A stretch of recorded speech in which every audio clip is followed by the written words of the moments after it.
WWE are hit with multiple COVID-19 cases, which could cause possible problems with day one.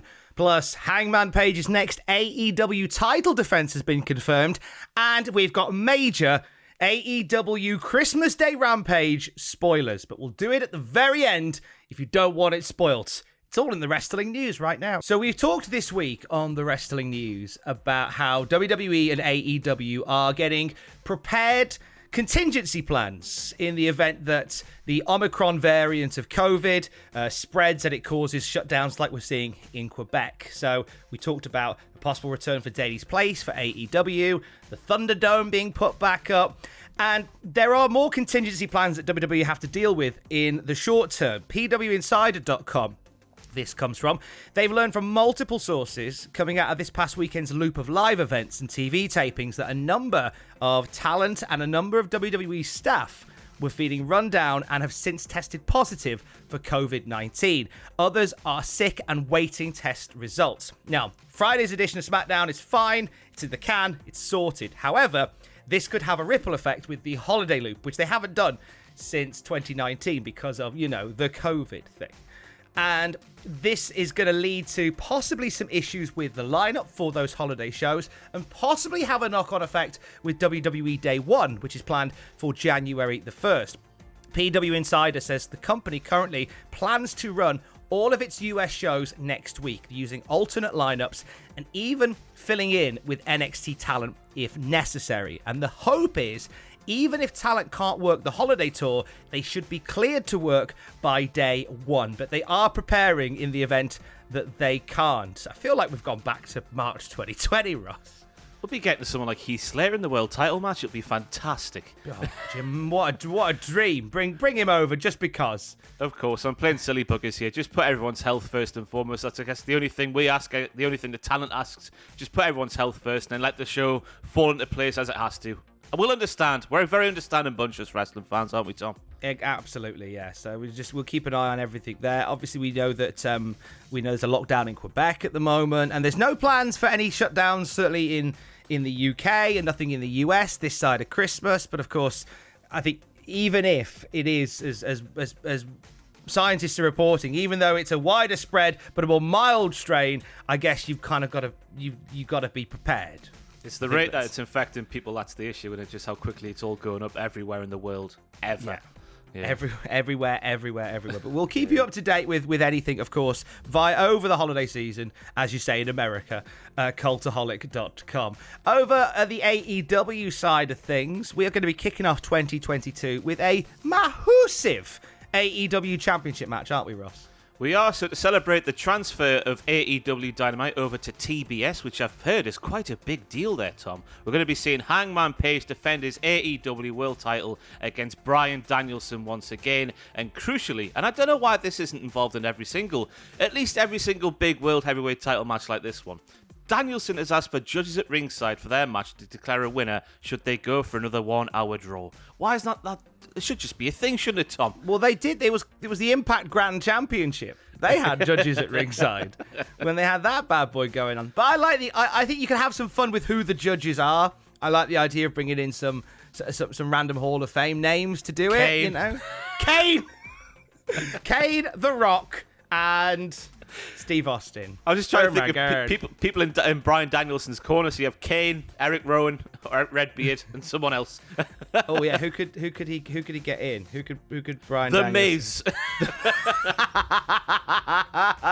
Daryl and my friends. Or no, better yet, because they can't get the actual ones, they're like lookalikes called Cone, The Moz.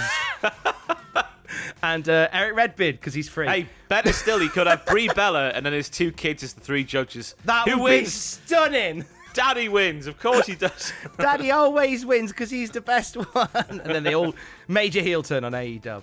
I think they're going to have a belter. I like the idea of them. I like the idea of it going to nearly an hour. Yeah. And then Hangman Page getting the 3. Because then Danielson can go, hang on, if it had gone to the judges, I'd have won, you bugger. So let's have another one. So I think 2 hour Iron Man. As long as Hangman Page comes out with a victory here, just sort of continuing that believe in yourself sort of storyline we've been going on and gaining that self-confidence. Now he's taken on arguably the GOAT and taking him down as well. I think that's the right way to go for the storyline purposes there, Tom. Whilst Bryan Danielson and Hangman Page could easily go the distance of Dynamite with a match, one absolute moron didn't even make it to the end of Dynamite last night. This is a fan in the crowd who took a sign in and during the Nyla Rose Ruby Soho match held up his sign that said Nyla Rose is this guy's dad, which is great banter. Well done, mate. This is sarcasm, by the way. And this was tweeted out by numerous people online, and the fan was ejected from ringside. Why do it? Why? He was right near the front as well. This guy was right near the front. So you've paid for that ticket to go, oh, this would be a good bit of banter. And then... they should just put him in the ring with Nyla Rose, right? And then just have Nyla Rose just like do anything she wants to him for like 5 minutes long, and then let Nyla Rose make her own sign, which just would read, "This twat is my bitch," something like that. Get her own back. Why not? Toss her. I like, for those going, you can't say anything anymore. You can say whatever you like. It doesn't mean that we have to put up with it. Just there's the crux from that one. Brighter news: Tracy Smothers getting the nod that he truly deserves. He's being inducted into the GCW Indie Hall of Fame. This is part of a series of big events that GCW have going over the next few months. He's being inducted in the same class as Jerry Lynn, who's being inducted by Sean Waltman. Homicide, who's been inducted by Chris Dickinson. Ruckus, who's being inducted by Sanjay Dutt, and then Dave Prazak, who I hope is inducted by Thunder Rosa. I hope so. And, of course, Tracy Smothers, who hasn't got an inductee yet. I love to see this. Ross, big fan of Tracy Smothers' work, and when he left us, there was a big hole in the wrestling world when he did. That was the thing when he did leave us. You just saw all the stories of all the big names who have gone on to large things, have gone on to large things here in the modern day. Just saying how much of like a mentor and just sort of a guidance he was for sort of younger people coming up on the indies back when he was doing the loops as an old veteran and all that sort of stuff. So it is nice to see him getting his just deserves. Very, very happy. Did I say the right word there? His just deserves? Just desserts. Just desserts. Idiot. I've ruined everything, Tom. Hey, we should never take this for granted. It's a Rick and Morty joke, that is. We're going to move in. Okay, 2 major spoilers coming up. The first being Alex's first Christmas present from me, which is a life-size cutout of Idris Elba. There he is. That is stunning. Thank you, mate. That is absolutely stunning. How do you get to sleep at night with that in the room? Much easier, weirdly. that's what Alex says anyway. I did an early Christmas present for Alex yesterday, and this is what she got. So spoiler, it's a life-size cutout of Idris Elba. I was going to say I've got these 3 monkeys from Home Bargains for like £4.99, and so these are the spoiler monkeys. So as long as you can see the spoiler monkeys. If you're looking at the spoiler monkeys and Idris Elba. Do as that one does. Hi, I'm Knuckles now. But not a sexy Knuckles. Don't make fan art, you crazies. All right, Idris, that's great. Could I be Bond now in a minute? Tom, I've got no idea what you've just said there. Let's do the spoiler. So, basically, there's your first spoiler. Your second spoiler is... AEW Rampage results. The spoiler monkeys are on the screen. See no spoilers, hear no spoilers, smell no spoilers. So this is going to go out on Christmas Day. So don't want to spoil Christmas Day for you like mine was a kid when I didn't get Mr. Frosty. So Rampage goes like this. Presumably now you've clicked off if you don't want Rampage spoilers. Here's your cut-off point if you haven't. Cool, you're still here. Jungle Boy... put the monkeys up. Put the monkeys up for the lads. Jungle Boy beats Isaiah Cassidy by submission. Hook beats Bear Bronson also by submission. I'm looking forward to seeing Hook and Bear Bronson. Because Bear Bronson is a large man. He's a large man. I forget what Taz called the official name of Hook's. Hook's play on the Taz mission. Red Road. Red Road, yeah. Red Road. Red Road. Follow that red brick road. That's the one. I'm interested to see how that gets locked on such a bear-like man like Bear Bronson. Chris Statlander. Is it Red Road or Red Row? I should Google it and find out. Do you want me to continue with the spoilers? No, I've got it here. It's Shaggy he played. Chris Statlander. Let's call back to another video.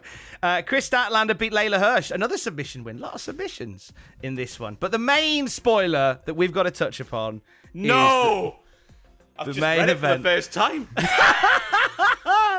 I'm gutted that my xylophone is in the office. You'll have to imagine it. Cody Rhodes defeats Sammy Guevara to become a 3-time TNT champion. I had a feeling in my waters that this was coming. And I hope that Cody leans into it and becomes sort of the people's champion and is very, sort of blind to how much people hate him, because that's the sort of direction we've been going. There was that really on-the-nose bit where he started walking towards the heel tunnel after confronting Sammy Guevara, and then was like, nope, we'll turn the other way and go back that way. Maybe not as on-the-nose as that AEW, but everything else, just make him as blind to the hate as possible and make him in his own mind think he's doing the right thing for America. That's what we need to see. I've seen video footage of the win and the celebration, and I get that sometimes some pockets of crowds, obviously when you film, they can seem louder, but I'm hearing a lot of boos. I'm hearing a lot of boos, which I love. I think that's exactly what we should do. We should be leaning into it. And there's a nice bit where he's in the ring with Arn Anderson and Brandy, and he kisses Brandy, and he gets up the rope and holds up the belt and just boos. I'm up for it. I think that. I'm excited to text Jack on Christmas Day. I'm sure this is the best Christmas present he could have ever asked for. So that should be interesting. We're leaning into this, aren't we now? We're leaning into this. Oh, yeah, big time. For the longest time, I do genuinely think that Cody was thinking, oh, yes, I'm going to be the modern-day Hulk Hogan. I'll be America's hero by being knocked down and then fighting back from injury and this, that, and the other. But eventually, I think it's been at least for the last few months there, Tom. He's been really leaning into sort of being the blind to the hate and thinking in his own mind he's being the sort of hero of the story. But yes, I think it's good stuff now. It is good stuff. More news as we get it throughout the day at cultaholic.com. And check out the YouTube channel for... Was it 34 in the end we came up with? The wildest TNA gimmick 35. Gosh. I forgot one whole one. I know the one I forgot as well. And I wish it stayed forgotten. YouTube.com/Cultaholic for that one. Anything to add, Idris? I was in Luther. Yes, you were. You were great in it. Stay safe. It's so intimidating, even though he's smiling. Stay safe. Luther, you bye. Every time you say Luther, I just want to see AEW's Luther be on that standee instead of Idris Elba. Imagine going to bed with Luther every night. Lovely thought. That's what Alex was hoping for.